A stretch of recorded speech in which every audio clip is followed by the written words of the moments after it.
Buenas tardes a todos. Eh, Vamos a dar comienzo a este webinar sobre el rol del centellograma en el diagnóstico de la cardiopatía amiloide. Quiero agradecer a las autoridades del Comité de Cardiología Nuclear haberme invitado a llevar adelante y coordinar este webinar. Eh, el que nos acompaña hoy, que es el disertante, es el doctor Jorge Camilletti. Él es docente de posgrado de la Facultad de Ciencias Médicas desde la Universidad Nacional de La Plata. Es expresidente de la Federación Argentina de Cardiología y de la Asociación Argentina de Cardiología Nuclear y es jefe del área de cardiología del Hospital Italiano de La Plata. También nos acompañan Omar Vergés. Omar es un cardiólogo nuclear de General Pico La Pampa, que forma parte del panel de expertos, que nos va a acompañar con algún comentario y alguna pregunta. Y bueno, hoy el tema, como les decía, hoy que nos toca tocar es el diagnóstico de la cardiopatía amiloide, una patología que en algún momento fue considerada una enfermedad rara y que hoy el doctor Camilletti se va a encargar de contarnos de por qué la consideramos de rara hoy, una enfermedad poco frecuente y qué ha hecho que todo esto cambie en los últimos 10 15 años y seguramente un poco de eso se trata el webinar. Hablaremos de lo que ha cambiado la perspectiva de esta patología y la ha hecho una enfermedad prevalente y que hoy eh, es motivo de investigación clínica y seguramente ha sido el diagnóstico no invasivo y el haber encontrado nuevas líneas de tratamiento. Bueno, Jorge, te escuchamos. Bueno, primero agradecerte, Juan, la presentación y por supuesto a la Federación Argentina de Cardiología y en particular al comité por haberme invitado a participar en este webinar y a compartir con ustedes eh, este, un poco eh, algunos datos de esta enfermedad que, como decía Juan, eh, es una enfermedad que parecería ser una enfermedad rara, pero que en realidad no lo es tanto. Y bueno, la idea básicamente es compartir este título, que es el rol del centellograma en el diagnóstico de la cardiopatía mieloide, y hacer foco en el diagnóstico de TTR, de la amiloidosa transtierretina, y hablar un poco de los algoritmos diagnósticos en relación a esta enfermedad. Antes de empezar a hablar de diagnóstico y de imágenes, lo primero que quiero compartir con ustedes es definir qué es la amiloidosis cardíaca y podemos decir que es un desorden producido por proteínas plegadas en forma incorrecta que se depositan como fibrillas amiloides en el corazón y en otros tejidos. Sabemos muy bien que hay una gran cantidad de variables de amiloidosis. Las más frecuentes son la amiloidosis a cadenas livianas o AL y la amiloidosis a transtierretina o TTR. La amiloidosis a cadenas livianas es una discrasia sanguínea, es una enfermedad de curso muy rápido que tiene un tratamiento específico con quimioterapia y lo más interesante es que, como les decía, es una enfermedad de rápida evolución y si no se la trata, el paciente probablemente muera dentro de los 6 meses eh, luego del diagnóstico. Mientras que la amiloidosis a transtierretina es una enfermedad claramente diferente. Hay dos tipos, la wild type y la mutante o variante. eh, y este tipo de amiloidosis tiene un curso solapado. En general afecta al corazón, generando insuficiencia cardíaca o neuropatía. Y actualmente tiene un tratamiento específico que ha mejorado la morbimortalidad de esta enfermedad. Y como les decía, la progresión es solapada y puede llegar el paciente a sobrevivir más de 7 años luego de hecho el diagnóstico de insuficiencia cardíaca. Pero ¿qué es lo que ha cambiado entre el pasado y el presente cuando hablamos de amiloidosis cardíaca? en el pasado, el tipo más frecuente de amiloidosis era la amiloidosis a cadenas livianas, había un solo fenotipo, se pensaba que era una enfermedad extremadamente rara. La única forma de diagnóstico era invasivo a través de la biopsia y no tenía tratamiento, por lo tanto, la evolución del paciente era hacia la muerte. Mientras que en el presente sabemos que el tipo más frecuente es la amiloidosis a transtierretina, el fenotipo es mucho más heterogéneo. En realidad, por lo que vamos a ver más adelante, no es una enfermedad tan rara y es posible el diagnóstico con pruebas no invasivas a través de las imágenes. Y claramente ha cambiado la expectativa de vida de este grupo de pacientes a través de un tratamiento específico. Hablábamos de que es una enfermedad rara, pero en realidad, más que rara, en realidad la prevalencia es importante, pero es subdiagnosticada. Fíjense que comparto con ustedes varios trabajos publicados en la literatura, donde a través de evaluar pacientes con escenarios clínicos sugestivos de amiloidosis, como por ejemplo pacientes con insuficiencia cardíaca, con fracción de eyección preservada, hipertrofia ventricular izquierda, o aquellos que tienen estenosis aórtica severa, con, por ejemplo, bajo gradiente, bajo flujo, bajo gradiente, o pacientes añosos. La prevalencia de estos pacientes va entre el 13 y el 30%. Fíjense en algunas publicaciones, en este caso, esta publicación del 2008 nos muestra que la prevalencia de amiloidosis en pacientes añosos es significativamente alta. En aquellos pacientes que tienen más de 85 años, la prevalencia alcanza el 25%, mientras que aquellos que alcanzan los 100 años, la prevalencia es del 63%. Por lo tanto, no podemos decir que es una enfermedad rara, sino que es una enfermedad subdiagnosticada. Y para profundizar este concepto, comparto estos dos trabajos.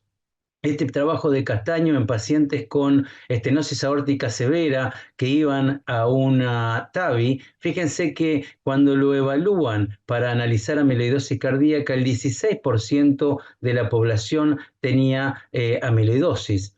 Y algo parecido pasa en este otro trabajo publicado en la JAC del 2014, en un grupo de pacientes con insuficiencia cardíaca con fracción de eyección preservada. Fíjense que la prevalencia aumenta en forma significativa a medida que aumenta la edad de los pacientes, alcanzando a más del 40% en pacientes que tienen más de 80 años.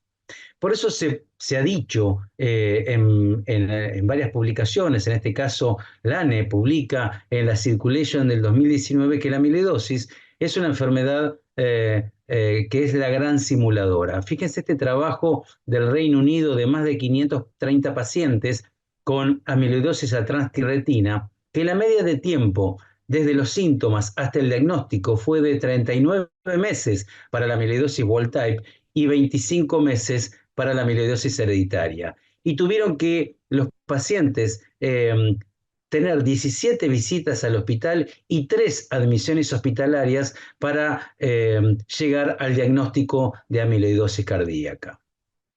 Este es un trabajo interesantísimo que nos muestra Lane que a partir del 2010 aumenta en forma significativa el diagnóstico de amiloidosis a transtierretina wild type a medida que pasan los años. Y esto está íntimamente relacionado con el aumento de publicaciones en PubMed a partir del 2010. Por lo tanto, hay una directa relación entre diagnóstico de amiloidosis y mayor publicación o mayor enseñanza al grupo médico para alcanzar el diagnóstico en forma más precoz.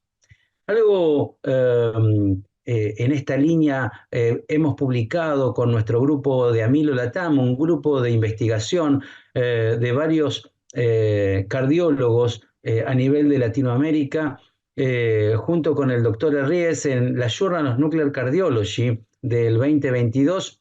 Este es un paper que lo que hicimos es analizar el grado de conocimiento de la amiloidosis cardíaca en una población de cardiólogos en distintos países de Latinoamérica. hicimos una encuesta y en casi 500 pacientes vimos que cuando le preguntábamos perdón, los pacientes no médicos, cuando le preguntábamos a los cardiólogos cuál era el grado de conocimiento de la enfermedad de la amiloidosis cardíaca, solamente el 33% de los médicos encuestados nos decía que tenían un conocimiento apropiado sobre esta patología y el 70% nos decía que tenía un conocimiento insuficiente o era extremadamente bajo. Cuando le hicimos otra pregunta en el cuestionario de cuántas centellografías para diagnóstico preciso de amiloidosis cardíaca había pedido en el último año, fíjense que el 65% de los encuestados no había pedido ninguna centellografía para el diagnóstico. Por lo tanto, en el último año no había sospechado en ningún paciente la posibilidad de amiloidosis cardíaca y esto estaba íntimamente relacionado con el bajo conocimiento de la enfermedad. Lo que hicimos, esto lo hicimos en el 2020 y lo replicamos en el 2023 y fíjense que cuando encuestamos a los médicos en el 2023 nos encontramos con datos interesantes después de haber hecho varias acciones para la formación de los médicos encuestados, como webinars, participación en varios congresos nacionales e internacionales, y vimos que cuando le preguntábamos el grado de conocimiento acerca de la amiloidosis cardíaca, en el 2021 nos habían contestado que era adecuado solo en el 33% y había aumentado el 56% en el 2023. Y cuando le preguntamos cuántas pirofosfatos, cuántas centellografías había pedido en el último año, solo el 35% había pedido centellografías en el último año, y mientras que en el 2023 habían alcanzado al 60%. Por lo tanto, no cabe duda que los esquemas de formación, como este webinar que estamos haciendo hoy, sirven porque mientras más se conoce la enfermedad, más se diagnostica. No, no, está claro que acciones como estas, por ejemplo, desarrolladas por la Sociedad Europea de Cardiología, donde lo que hace es generar publicaciones donde nos plantean la posibilidad de screening en pacientes que tienen red flag o escenarios clínicos sugestivos de amiloidosis cardíaca, como por ejemplo pacientes mayores de 65 años con insuficiencia cardíaca, estenosis aórtica, pacientes hipotensos o normotensos luego de haber sido hipertensos durante toda la vida, disfunción autonómica, polineuropatías, proteinuria, síndrome del túnel carpiano, ruptura del tendón del bíceps o resonancia o un eco sugestivo de amiloidosis o un electrocardiograma que nos sugiera una miocardiopatía infiltrativa, como es el bajo voltaje del QRS en el electrocardiograma o la aparición de pseudosondas Q en el electrocardiograma o alteraciones del ritmo y de la conducción y por supuesto la historia familiar de haber tenido amiloidosis cardíaca. Lo que nos dicen la Sociedad Europea a través de García Pavia, que si tenemos un escenario clínico más sumado a hipertrofia ventricular izquierda, más de 12 milímetros del ventrículo izquierdo, del grosor del ventrículo izquierdo, estamos en condiciones de hacerle un screening sobre amiloidosis cardíaca a este paciente.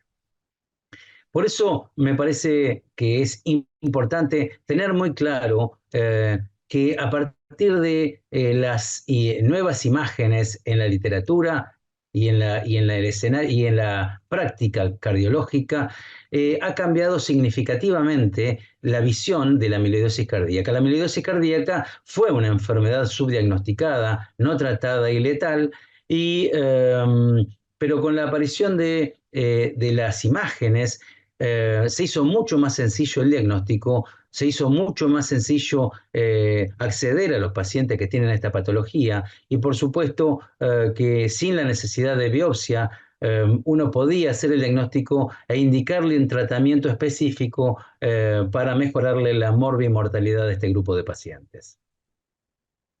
Podemos decir que una de las imágenes que más se utilizan para el screening de este grupo de pacientes y la sospecha es la ecocardiografía. La eco ofrece imágenes estructurales de altísima calidad y eso nos hace sospechar la presencia de una miocardiopatía infiltrativa.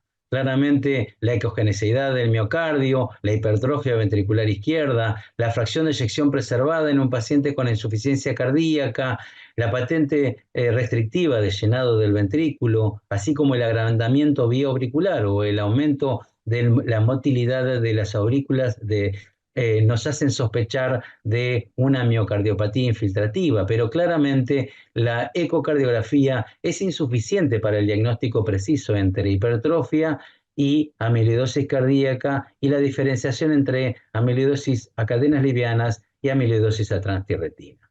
Por eso la resonancia nos puede ayudar. Claramente la resonancia proporciona imágenes estructurales de altísima definición y una posibilidad de caracterización de los tejidos que a menudo se puede adicionar a la información que nos ofrece el ecocardiograma. La resonancia nos ofrece las imágenes de 4 cámaras, la posibilidad de tener el dato del realce tardío de gadolinio y datos actuales como son la prolongación del T1 y la expansión del espacio extravascular, extracelular, que nos permite también definir que estamos con altísima probabilidad de estar frente a un paciente que tiene una miocardiopatía infiltrativa, pero la resonancia es insuficiente para distinguir entre una amiloidosis a cadenas livianas o una amiloidosis a transtierretina. Por eso creo que las imágenes moleculares como la centellografía nos proporciona imágenes que podríamos hablar de una histología virtual del corazón. Tenemos claro que los compuestos que usamos en la centellografía tienen una altísima avidez por el hueso y por el calcio. Estos fosfonatos lo que hacemos es marcarlos con tecnecio y como sabemos que la fibra amiloide en general rodea una gran concentración de calcio, sabemos que estos fosfonatos se localizan a nivel de la fibra amiloide. Y por lo tanto, si tenemos una marcación aumentada de un fosfonato a nivel miocárdico, podríamos decir que ese paciente tiene una amiloidosis cardíaca. Hay varios compuestos, hay varios fosfonatos, el MDP, el DPD, el HMDP o el pirofosfato, son los fosfonatos más conocidos y los que más se utilizan a nivel mundial. En América se usa mucho el pirofosfato y el HMDP, mientras que en Europa se usa con mayor frecuencia el DPD o el HMDP. Lo que se usa muy poco es el MDP, por eso es muy importante que si están pensando en pedir una centellografía para hacer diagnóstico de amiloidosis, traten de que el laboratorio de medicina nuclear no utilice MDP. ¿Por qué? Porque la sensibilidad del MDP para el diagnóstico de amiloidosis cardíaca es relativamente baja, por lo tanto siempre traten de que utilicen pirofosfato, HMDP o DPD, que son los fosfonatos con mayor exactitud diagnóstica. ¿Por qué hablamos de la utilidad de la captación de los fosfonatos, en este caso pirofosfato o DPD? Porque allá hace varios años Perugini nos mostraba que si teníamos aumento de la captación del fosfonato, en este caso DPD o pirofosfato, podíamos hacer diagnóstico de amiloidosis a transtierretina, si lo comparábamos con el grupo control o el grupo con amiloidosis AL. Esto hizo que el mismo Perugini nos plantee una forma de cuantificar la captación de fosfonatos en 4 grados: grado 0 cuando no hay captación, grado 1 cuando la captación es menor que el hueso, grado 2 cuando la captación miocárdica es igual al hueso, y grado 3 cuando la captación miocárdica de fosfonato es mayor que el hueso. Por lo tanto, un Perugini grado 2-3 podríamos hablar de un fosfonato positivo, un pirofosfato positivo para amiloidosis cardíaca. También podemos cuantificarlo, hacer un análisis semicuantitativo, haciendo un ROI sobre el corazón y un ROI sobre la región contralateral. Y si este ROI, la relación entre corazón, región contralateral a la hora, es mayor de 1,5 o a las 3 horas mayor de 1,3, podemos estar con altísima probabilidad de estar frente a un paciente con amiloidosis cardíaca.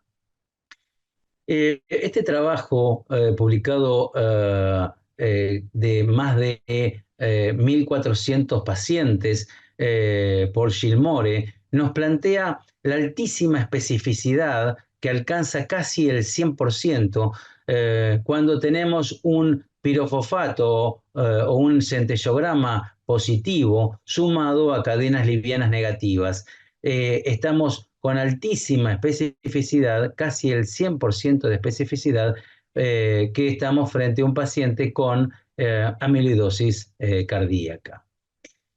Hanna nos plantea en este análisis, en este metaanálisis que hace, cómo podemos clasificar la absorción de fosfonatos con las distintas imágenes centellográficas. Como les planteaba, con estudios planares podemos analizar en 4 grados de Perugini. Los grados de positivos son los grados 2 y 3. También podemos hacer el análisis semicuantitativo, 1,5 o 1,3 a la hora y a las 3 horas, pero tenemos el aporte de los estudios SPECT, que nos proporcionan una información muy importante, que es la captación miocárdica y descartar el pulso sanguíneo. Y, por supuesto, el SPECT-CT nos permite cuantificar e identificar cuál es la región miocárdica que mayor capta, y de esa manera poder definir y cuantificar el grado de captación de fosfonatos. Este es un caso, un paciente de 77 años de edad con insuficiencia cardíaca sintomática por disnea, clase 2, un eco sugestivo de amiloidosis o de una miocardiopatía infiltrativa, estaba hipertrófico y con aspecto hiperrefringente. Cuando le hacemos un estudio planar frente y perfil, vemos que el Perugini es 2, y sospechamos la posibilidad de amiloidosis. Le hacemos un SPECT y vemos que en realidad lo que está captando es el pulso sanguíneo y no el miocardio. Por lo tanto, descartamos la posibilidad de que sea una amiloidosis cardíaca. Este es un paciente muy parecido al anterior, 75 años, insuficiencia cardíaca con sintomático por disnea clase 1, también con un eco sugestivo, 17 de engrosamiento miocárdico y un aspecto hiperrefringente de la pared miocárdica, un Perugini 3, tanto en la imagen planar anterior como en la lateral. Y le hacemos un SPECT y vemos que claramente es la pared miocárdica la que capta el fosfonato, mientras que la cavidad cardíaca no tiene actividad radioactiva. Por lo tanto, en este paciente no estamos frente a un paciente con pulso sanguíneo, sino que estamos frente a un paciente con amiloidosis cardíaca. Por eso, este trabajo publicado por Hanna en la JAC en el 2020 me parece interesantísimo, que nos plantea cuál es el uso exacto de la gammagrafía para el diagnóstico de una miocardiopatía mieloide por transtirretina, y tratar de evitar los errores diagnósticos. Hanna nos plantea que si tenemos un pirofosfato positivo, siempre hay que hacerle cadenas livianas para descartar la amiloidosis a cadenas livianas o a L. También nos dice que si tenemos un pirofosfato planar positivo, siempre hay que hacer un SPECT para descartar pool sanguíneo y tratar de no hacer sobrediagnosticar a los pacientes. Por eso, si tenemos un paciente con un escenario clínico sugestivo, como es por ejemplo, insuficiencia cardíaca con fracción de eyección preservada, con eco o resonancia sugestiva, con un laboratorio de cadenas livianas negativo y un pirofosfato positivo, estamos con altísima exactitud diagnóstica que estamos frente a un paciente con una amiloidosis a transtirretina. Eh, Hay varios algoritmos publicados en la literatura, hay muchos que son bastante complejos. Me parece que este algoritmo publicado por la Sociedad Europea de Cardiología es un algoritmo que nos puede ayudar y mucho para el diagnóstico de amiloidosis cardíaca, pero nosotros juntos con el doctor Herries escribimos un capítulo del libro de amiloidosis cardíaca realizado por el doctor Eric Alexanderson y intentamos hacer un compendio de los distintos algoritmos que se fueron haciendo por las distintas sociedades científicas e intentamos hacer un algoritmo lo más sencillo posible y lo más exacto posible. Lo que intentamos o lo que publicamos fue que en aquellos pacientes con signos y síntomas sugestivos o red flag sugestivas de amiloidosis cardíaca asociada a ecocardiograma o resonancia que nos sugieran la presencia de amiloidosis cardíaca, tiene que disparar dos estudios. Por un lado, la centellografía, tanto planar como SPECT, con fosfonatos, HMDP, pirofosfato o DPD, y los test hematológicos, es decir, la cuantificación de cadenas livianas en sangre e inmunofijación en sangre y orina. Y de esta manera nos podemos encontrar con 4 escenarios diferentes. Por un lado, si tenemos una centellografía negativa y un test hematológico negativo, estamos frente a una bajísima sospecha de amiloidosis cardíaca. El segundo escenario es si tenemos un centellograma positivo y un test hematológico negativo, estamos con altísima sospecha de estar frente a un paciente con amiloidosis a transtirretina. De ahí tendría que disparar un test genético para tratar de hacer el diagnóstico de wild type o una amiloidosis a transtirretina hereditaria y de esa manera poder discriminar el tipo de paciente y seguir con el tratamiento específico. El tercer escenario sería una centellografía negativa y un test hematológico positivo. Esto nos lleva a pensar con altísima seguridad que estamos frente a una amiloidosis a cadenas livianas. Por supuesto, como les decía inicialmente, estos pacientes tienen altísima probabilidad de muerte, tienen muy baja expectativa de vida. Hay que hacer una rápida interconsulta con hematología para un tratamiento específico muy veloz, porque estos pacientes tienen altísima mortalidad. Y el cuarto escenario sería una centellografía positiva y un test hematológico positivo. Este grupo de pacientes lo que tendríamos que hacer es rápidamente una interconsulta con un hematólogo por la posibilidad de una L, una amiloidosis a cadenas livianas, y definir a través de él una histología, es decir, una biopsia cardíaca o extracardíaca. Voy a hablar un poquito de tratamiento como para después charlarlo en el momento de la discusión. Siempre que estamos frente a un paciente con una amiloidosis cardíaca y, por ejemplo, tiene insuficiencia cardíaca, tenemos que tener muy claro que todo el tratamiento, la batería de tratamiento que ha demostrado en estos últimos años tener un fuerte impacto en la morbimortalidad de los pacientes que tienen insuficiencia cardíaca, en aquellos que tienen insuficiencia cardíaca y tienen una amiloidosis cardíaca son muy poco útiles. Por eso los ARNI, los inhibidores de la enzima convertidora, los ARA2, los beta bloqueantes, se recomienda no utilizarlos en los pacientes que tienen insuficiencia cardíaca y amiloidosis cardíaca.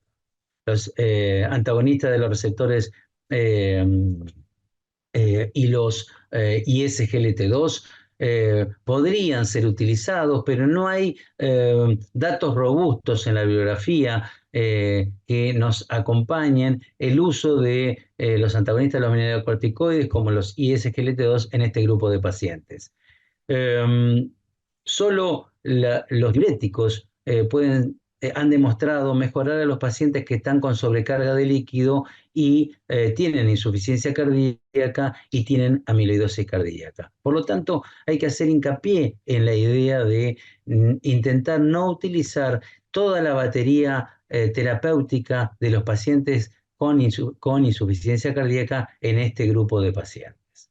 Por otro lado, sabemos que la amiloidosis cardíaca, los pacientes con amiloidosis cardíaca tienen una gran predisposición a tener arritmias y la más frecuente es la fibrilación auricular.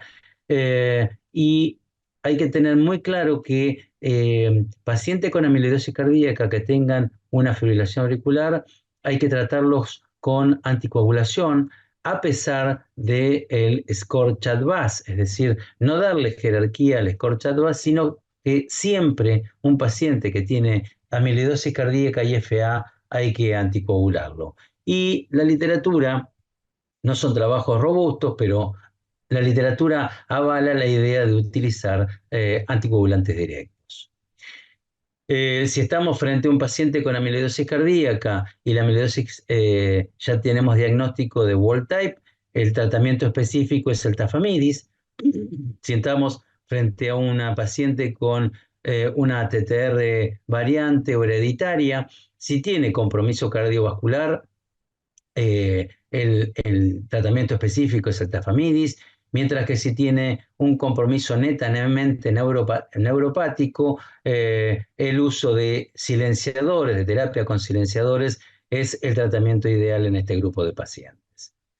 Por lo tanto, como les decía, el tratamiento de la amiloidosis cardíaca con tafamidis se ha asociado a una reducción de la mortalidad por cualquier causa y las hospitalizaciones por causas cardiovasculares en la amiloidosis cardíaca TTR, tanto salvaje como hereditaria, y este efecto se observó sobre todo en los pacientes con una clase funcional según la New York 1 o 2.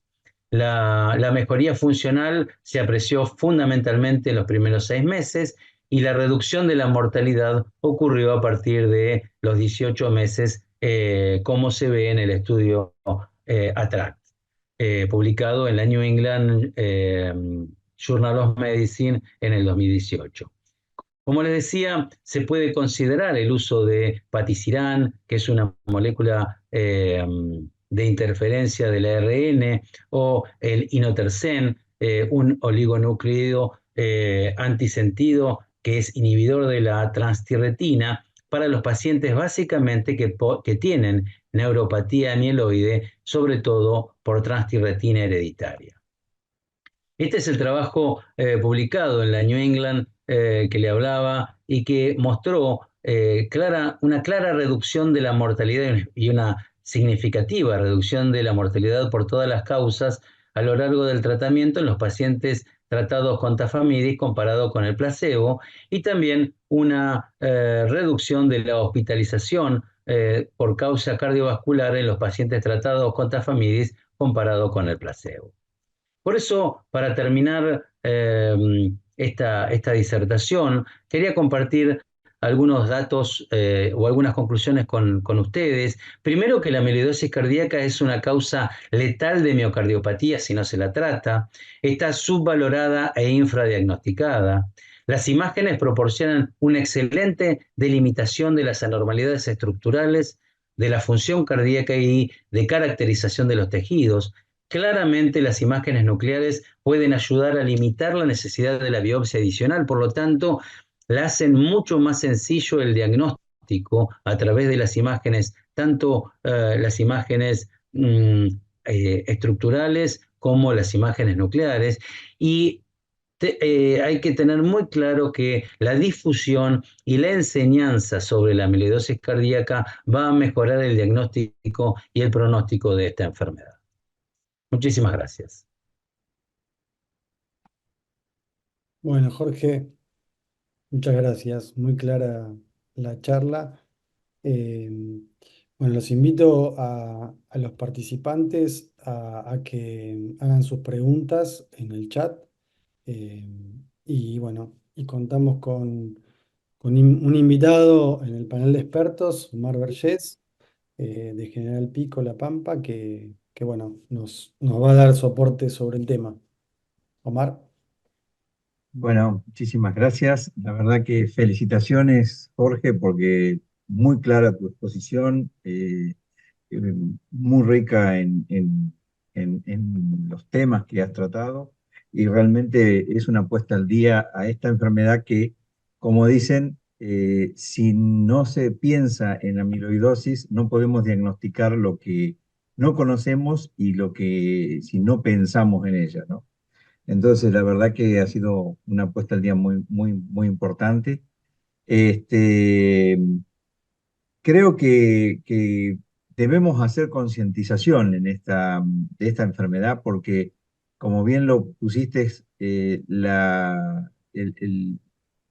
algoritmo diagnóstico tener en cuenta esas banderas rojas que ante presentaciones no cardíacas, en un paciente que tiene un engrosamiento inexplicado de las paredes ventriculares, nos tiene que hacer por lo menos alertar la presencia de esta enfermedad que este, lamentablemente por allí terminamos esperando mucho para hacer el diagnóstico, ¿no? Es como bien lo explicaste. Como pregunta, quería hacer fundamentalmente cuál era la experiencia de ustedes en el uso del centellograma, con qué radiofármacos estaban trabajando, y en el score de Perugini, si estaban utilizando también el centellograma de cuerpo entero o directamente las imágenes SPECT y las imágenes planares de tórax, este, para el centellograma con tirofosfato o HMDP. Bueno, Omar, una excelente pregunta. En realidad, nosotros utilizamos el pirofosfato. eh, Pero bueno, como bien sabés, porque bueno, vos también haces cardiología nuclear, eh, el HMDP es un radiotrazador que se puede utilizar y se usa bastante acá en Argentina, con una excelente exactitud diagnóstica. Nosotros utilizamos el pirofosfato y lo que hacemos es una imagen planar, eh, y si anterior y oblicua, o lateral. Y si la imagen planar es positiva, le hacemos un SPECT. No usamos el cuerpo entero. La imagen de cuerpo entero se utilizaba inicialmente para ver si había alguna otra captación a nivel de la imagen de cuerpo entero, pero bueno, hoy las recomendaciones alargan el tiempo de estudio, entonces no te lo recomiendan, no están dentro de las recomendaciones de las distintas sociedades científicas, por lo tanto. Hoy es el planar, el análisis escua- eh, visual y semi-cuantitativo de esa imagen planar y la imagen de SPECT. Yo con Bien. respecto a eso quería agregarte, Omar, que bueno, yo trabajo en el mismo servicio con Jorge, así que la metodología diagnóstica te imaginas que es lo mismo. Lo que te quería agregar es que hay muchos servicios que trabajan con HMDP para hacer los estudios centellogramas óseos, ¿no? De cuerpo entero. Y hay pacientes que consultan por otras patologías, una de ellas son las artropatías, Y bueno, en esas imágenes se puede detectar una hipercaptación a nivel cardíaco y a partir de esas imágenes sospechar la amiloidosis cardíaca, ¿no? Hay muchos centros que están haciendo una revisión, que usan HMDP, y están haciendo una revisión de sus casos para identificar patología cardíaca amiloide que haya pasado desapercibida, ¿no? Pero bueno, nosotros hacemos, cuando nos piden un estudio para amiloidosis cardíaca, usamos pirofosfato. Sabés que lo que decías Juan recién, eso es interesante.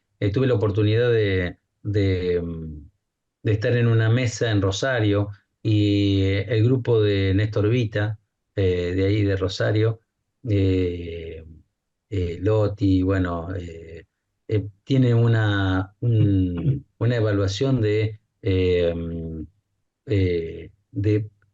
estudios que no se pedían para amiloidosis, sino estudios generales, estudios que se pedían, estudios socios, y tienen un grupo muy importante de pacientes que tienen captación miocárdica, que bueno, después no lo han seguido estudiando porque esos pacientes tenían patología neoplásica, pero es un dato interesante que vos planteás, ¿no? Es decir, tratar de, por ejemplo, usar el HMDP y hacer un análisis, o va a ser un hallazgo, pero va a ser un análisis de la captación miocárdica de ese grupo de pacientes. Sí, yo lo que, de corregime, Jorge, ahora hablando como cardiólogos, no como cardiólogos nucleares, la importancia de poder transmitir en la práctica clínica cardiológica habitual, ¿no? Es decir, porque por allí uno por ahí esperaba tener el patrón de engrosamiento anormal de las paredes más un patrón de disfunción diastólica que sea restrictivo para pensar en una miocardiopatía restrictiva, pensar en las infiltrativas y de ahí recién como disparador de la amiloidosis. Hoy la apertura con esto que presentaste es muy importante porque ante un paciente con un engrosamiento normal y una bandera, una o más banderas rojas, que no tiene por qué ser solamente la disfunción diastólica, puede ser la estenosis aórtica con bajo flujo, puede ser una estrechez del canal medular, puede ser una ruptura no justificada del tendón del bíceps, es decir, amplía el espectro para ir y no tener miedo en decir, bueno, eh, y meterlo en el algoritmo que presentaron ustedes, que está muy práctico, ir al análisis, es decir, la determinación del laboratorio y el centellograma y no tener ¿Sabe? miedo en hacerlo. Es decir, me parece muy, muy importante pensarlo para no llegar a situaciones muy avanzadas en las cuales por allí el beneficio del tratamiento va a ser menor si lo diagnosticamos por allí antes, ¿no? Sí, sí. Es más, está claro que los pacientes que más se benefician con el tratamiento específico son los pacientes que tienen, vos lo llegás al diagnóstico en forma más precoz, es decir, que tienen menos síntomas, por ejemplo.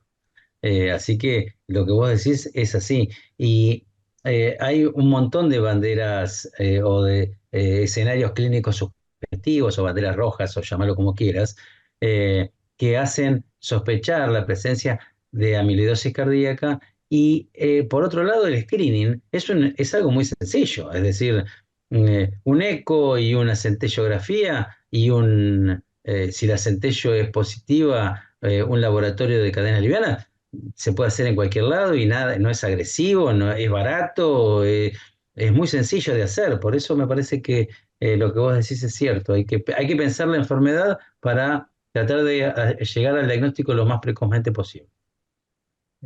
Ah, no, Y acá eso tengo es, unas preguntas del auditorio. Vamos a darle.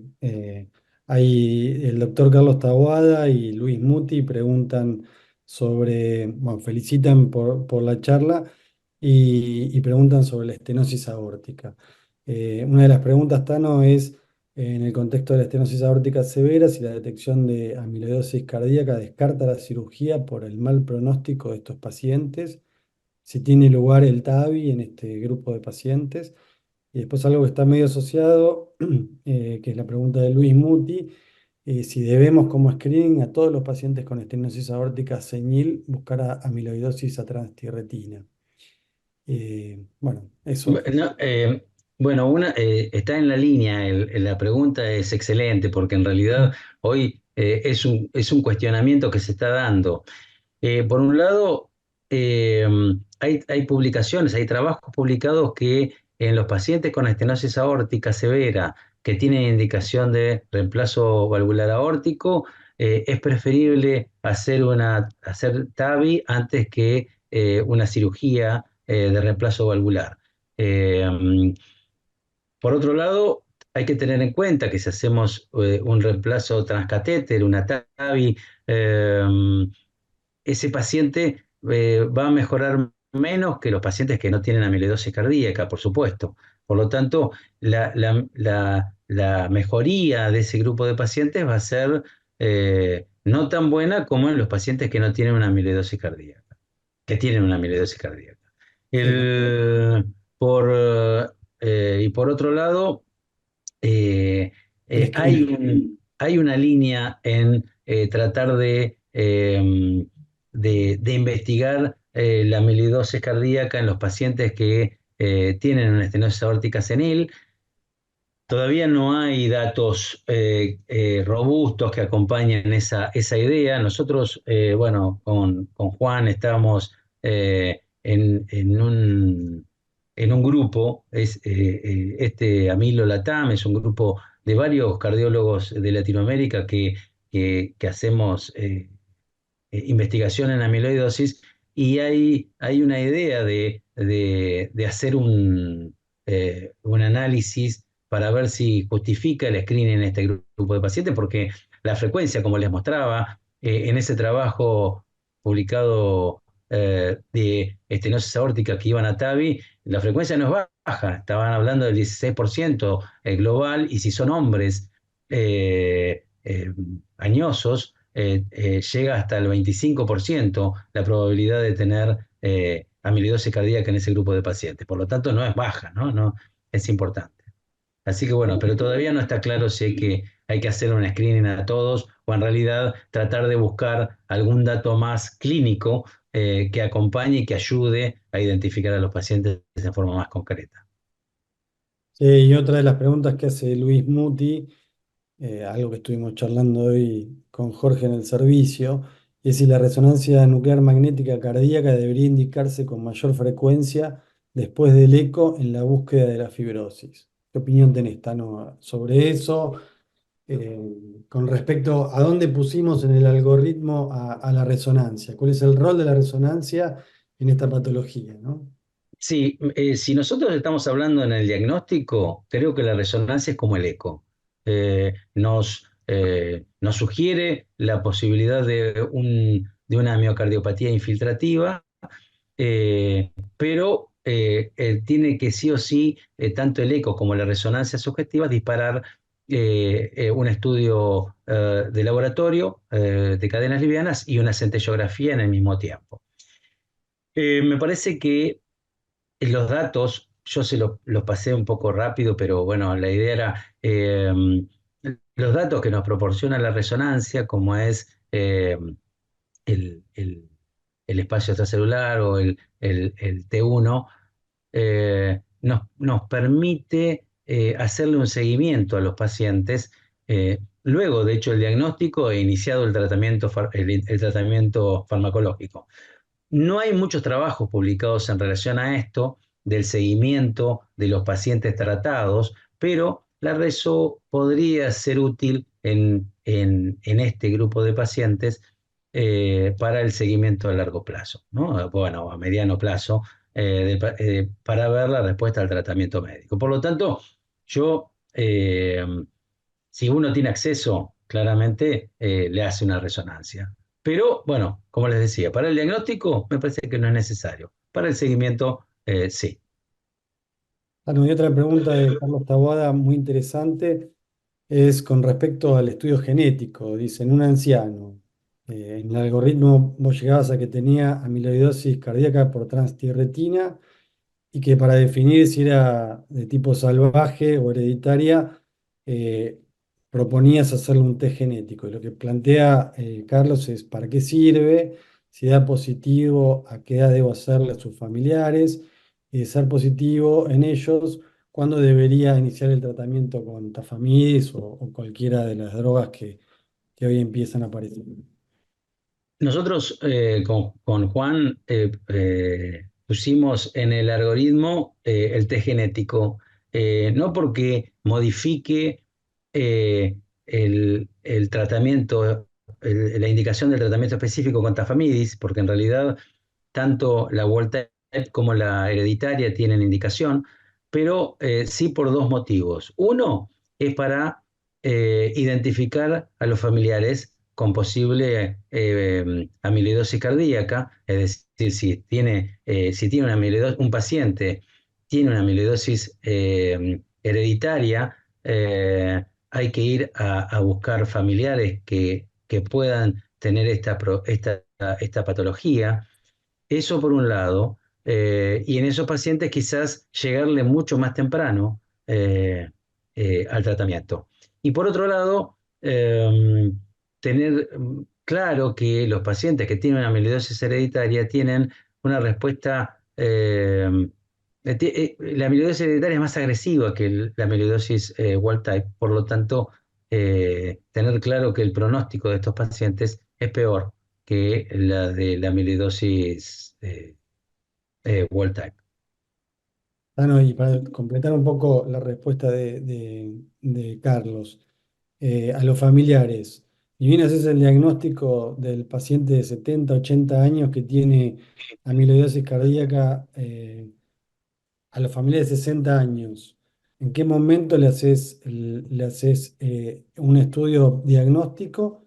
¿Qué estudio usás y cómo lo seguirías en el tiempo para ver si la enfermedad, si al momento de la evaluación los test son negativos, cada cuánto lo seguirías, qué estudio le harías?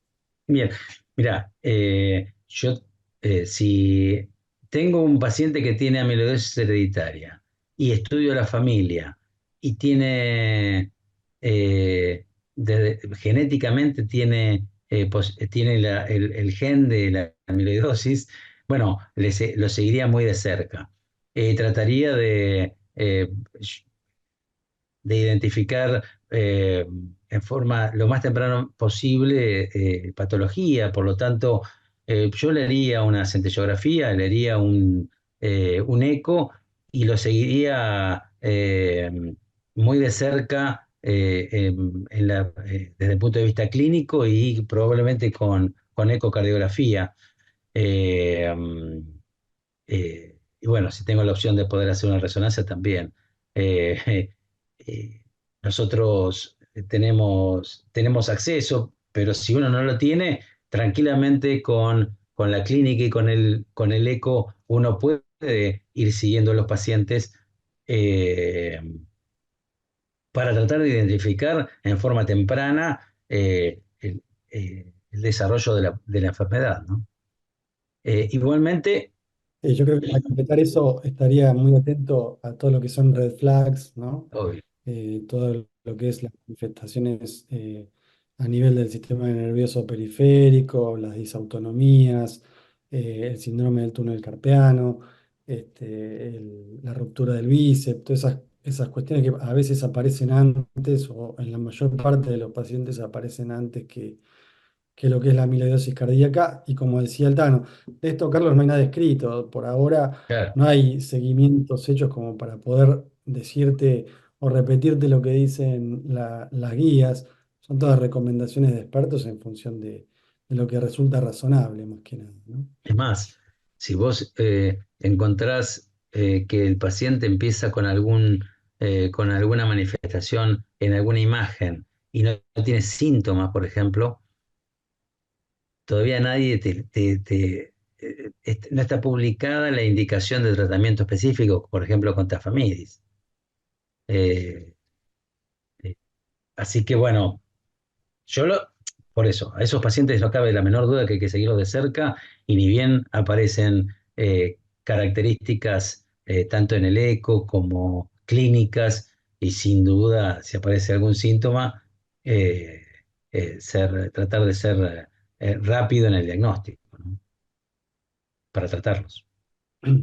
Bueno, Como dijimos, mientras más temprano lo trates, mejor, porque en realidad el tratamiento lo que hace es tratar de evitar la acumulación de estas fibras amiloides a nivel de los distintos órganos. Así que eh, mientras más temprano lo trates, mejor. bueno, en honor del tiempo vamos a ir cerrando. Creo que no sé si Omar vos tenés algún punto más para discutir o algo más para preguntar o aportar. No, yo creo que se ha hecho hincapié en los temas más importantes, así que no, creo que estuvo muy claro y eso demostró el nivel de la audiencia que tenían, estaban bien empapados en el tema. Sí, muy interesantes las Así es. preguntas, la verdad que La verdad, es, bien. creo que para cerrar un poco el concepto de cómo arrancamos, una enfermedad rara que vimos que no es tan rara. Creo que lo que nos ha ayudado mucho en los últimos 15 20 años ha sido el conocimiento, como mostraba el Tano, las publicaciones en PubMed, este tipo de actividades, webinars, seminarios, clases en congresos, la difusión en la cual nos ayuda mucho la industria. Y acá quiero agradecer a PTD Therapeutics, que está metida en todo lo que es la investigación del tratamiento de la enfermedad. Están desarrollando y trabajando en la investigación y la aplicación clínica del inotersen.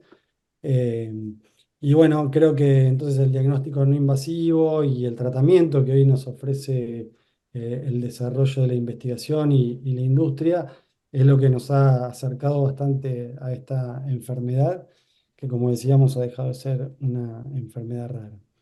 Bueno, muchas gracias, Omar, por acompañarme. Un placer, como siempre. Gracias, Tano. Excelente la clase. Y de nuevo, otro agradecimiento al Comité de Cardiología Nuclear de la Federación Argentina de Cardiología y de nuevo a PTD, nuestro sponsor de hoy. Bueno, Muchas gracias. Gracias, Juancito. Gracias. Gracias, Omar. Nos vemos. Gracias a la FAC, ¿eh? Bueno, el buenas agradecido noches a la y audiencia. extiendo el agradecimiento a todos. La verdad que Bueno. un placer.